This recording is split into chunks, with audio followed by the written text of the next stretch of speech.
भाग्य। एक गांव में एक काफी धनवान सेठ रहते थे। नाम था जिनका संपतराव। धन संपदा ऐशो आराम की उनको कोई कमी न थी, परंतु पुत्र सुख उनके भाग्य में न था। बड़े जतन पूजा पाठ करने के बाद सेठानी को पुत्री हुई। सेठ जी ने अपनी पुत्री को बड़े लाड प्यार से एक पुत्र की तरह पाल पोस कर बड़ा किया। सेठानी हमेशा सेठ जी को एक पुत्र गोद लेने का कहती, लेकिन सेठ जी पुत्र सुख उनके भाग्य में न होने की बात कहकर सेठानी जी की बात टाल जाते। खैर, एक बेटी की तरह सेठ जी की बेटी भी शादी योग्य हुई और समय पर मुहूर्त देखकर सेठ जी ने अपनी बेटी की शादी धनवान व्यक्ति से कर दी।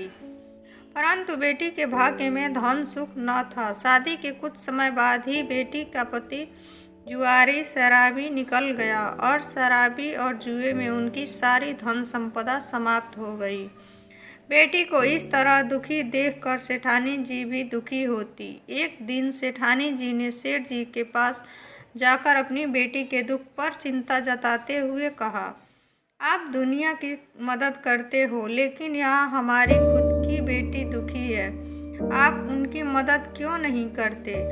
सेठ जी भी बेटी के दुख से दुखी थे, लेकिन वे जानते थे कि जिस तरह उनके भाग्य में पुत्र प्राप्ति नहीं थी, ठीक उसी तरह बेटी के भाग्य में भी अभी सुख नहीं है।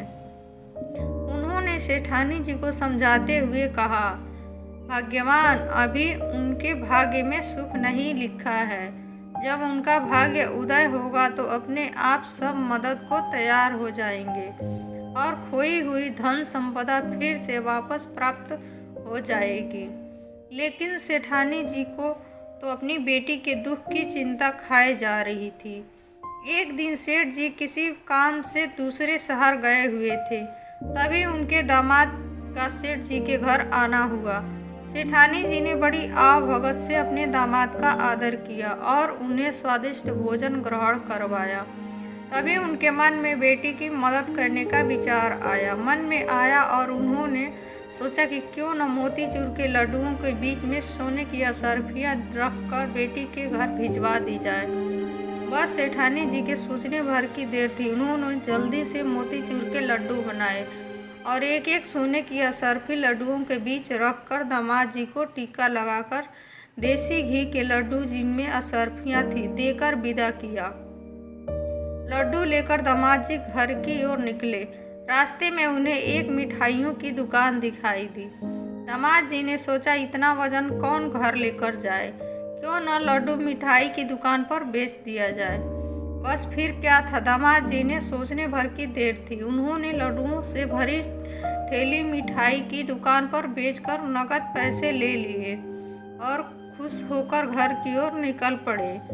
उधर सेठ जी बाहर से आए तो उन्होंने सोचा, क्यों न घर के लिए देसी घी के मोतीचूर के लड्डू ले चलूं। आगे जाकर सेठ जी भी उसी दुकान पर गए जहां उनके दामाद ने मोतीचूर के लड्डू बेचे थे। सेठ जी ने दुकानदार से लड्डू मांगे। दुकानदार ने लड्डुओं की वही थैली सेठ जी को दे दी जो उनके दामाद कुछ ही देर पहले दुकानदार को बेचकर गए थे। लड्डू लेकर सेठ जी घर आए और लड्डुओं की थैली सेठानी जी को दी। लड्डुओं की वही थैली देख सेठानी जी ने लड्डुओं को फोड़कर देखा तो उनमें से असरफियाँ निकली। असरफियाँ देख सेठानी जी ने माथा पकड़ लिया और बेटी की मदद के लिए दामाद जी को लड्डुओं में असरफियाँ छुपाकर देने की बात सेठ जी को बताई। सेठानी जी की बात सुनकर सेठ जी ने कहा, भाग्यवान, मैं न कहता था कि अभी धन सुख उनके भाग्य में नहीं है, इसलिए तुम्हारी दी गई असरफियाँ फिर से घूम फिर कर तुम्हारे पास ही आ गई।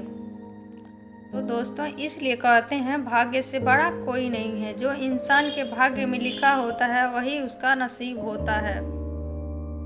वीडियो आपको कैसी लगी? वीडियो पसंद आई हो तो please like, subscribe and share करें।